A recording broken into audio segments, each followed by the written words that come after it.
కోనసీమ ప్రాంతాన్ని ఎడ్యుకేషన్ హబ్గా తీర్చిదిద్దాలి. కోనసీమ ప్రాంతాన్ని ఎడ్యుకేషన్ హబ్గా తీర్చిదిద్దుటకు ప్రతి ఒక్కరూ పాటుపడాలని ఎస్పీ సత్తిబాబు పిలుపునిచ్చారు.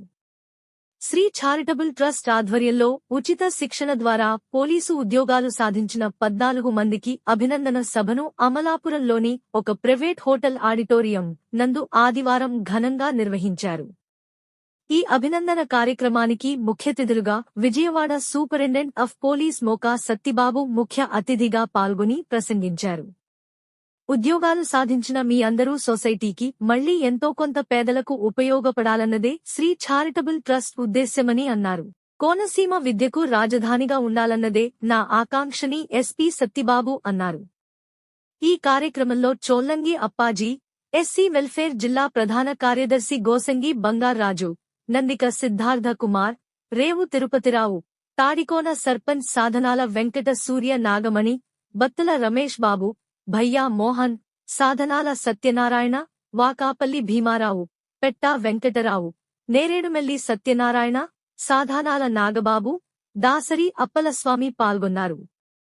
ఉద్యోగాలు సాధించినవారు: 1 తీడా మల్లిక అంబాజీపేట, 2 అమ్మటి భాగ్యలక్ష్మి కిత్తన చెరువు, 3 పోలవరపు సత్యతుని, 4 జనపెల్లి శాంతిశ్రీ చల్లపల్లి, 5 పులిదిండి ప్రశాంత్ నేదునూరు, 6 పెట్ట మురళి అంబాజీపేట, 7 పాము గౌతమ్ కృష్ణ చల్లపల్లి, 8 ఓలేటి శివకుమార్ కాకినాడ, 9 కొల్లు జనార్దన్ రావు ఓడలరేవు, 10 అడప చంద్రశేఖర్ వీరవెల్లిపాలెం, 11 జల్లి నాగమణి తాండవపల్లి, 12 పెయ్యాల వెంకట కృష్ణారెడ్డి, 13 జొన్నాడ ప్రశాంత్ కుమార్, 14 సబ్బతి ప్రతాప్. కానిస్టేబుల్స్ గా సెలెక్ట్ కావడం జరిగింది. కులాలకి మతాలకి అతీతంగా దీంట్లో అన్ని సామాజిక వర్గాలకు చెందినటువంటి పిల్లలు, పేద పిల్లలు ముఖ్యంగా గ్రామీణ జరిగింది.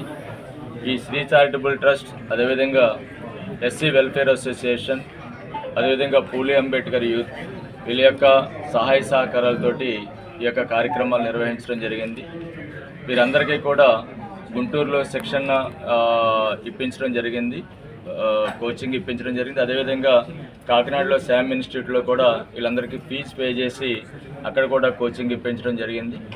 అదేవిధంగా ప్రిలిమ్స్ క్వాలిఫై అయినటువంటి వాళ్ళకి 110 మందికి అమలాపురంలో, ముక్తేశ్వరంలో, అదేవిధంగా అంబాజీపేటలో ఫిజికల్ ఈవెంట్స్ కూడా నిర్వహించడం జరిగింది. ఫిజికల్ ఈవెంట్స్ నిర్వహించేటప్పుడు కూడా వాళ్ళకి అవసరమైనటువంటి పొద్దుటే ఒక పౌష్టికమైనటువంటి ఆహారాన్ని కూడా అందించడం జరిగింది. ఆ ఫిజికల్ ఈవెంట్స్లో అయినటువంటి వాళ్ళని కూడా మళ్ళీ వాళ్ళందరికీ కూడా ఈ మెయిన్స్ ఎగ్జామినేషన్కి కూడా కోచింగ్ ఇవ్వడం జరిగింది. దీంట్లో 14 మంది ఉత్తీర్ణులు కావడం చాలా ఆనందకరంగా ఉంది. భవిష్యత్తులో ఈ యొక్క విద్యా ఉద్యోగపరమైనటువంటి కార్యక్రమాలు మరిన్ని ఎక్కువ చేసి మరింత ఎక్కువ మందిని కోనసీమ ప్రాంతం నుండి, అంబేద్కర్ కోనసీమ జిల్లా నుంచి ఈ యొక్క ఉద్యోగాలలో, ముఖ్యంగా ప్రభుత్వ ఉద్యోగాలలోకి వెళ్ళడానికి అన్ని రకాల చర్యలు తీసుకుంటామని, కృషి చేస్తామని ఈ సందర్భంగా తెలియజేస్తూ ఉన్నాం. సెలెక్ట్ అయినటువంటి ప్రతి స్టూడెంట్ని కూడా, ప్రతి అభ్యర్థిని కూడా మనస్ఫూర్తిగా అభినందిస్తూ ఉన్నాం. వాళ్ళకి ఆల్రెడీ చెప్పడం జరిగింది. బాబాసాహెబ్ అంబేద్కర్, మహాత్మా జ్యోతిరావు పూలే యొక్క స్ఫూర్తితోటి వీళ్ళు జీవితంలో ఇదే విధంగా pay back to the society అనేటువంటి కాన్సెప్ట్ తోటి వీళ్ళ జీవితాన్ని కొనసాగించాలని ఈ సందర్భంగా కోరుకోవడం జరుగుతూ ఉంది. Thank you very much.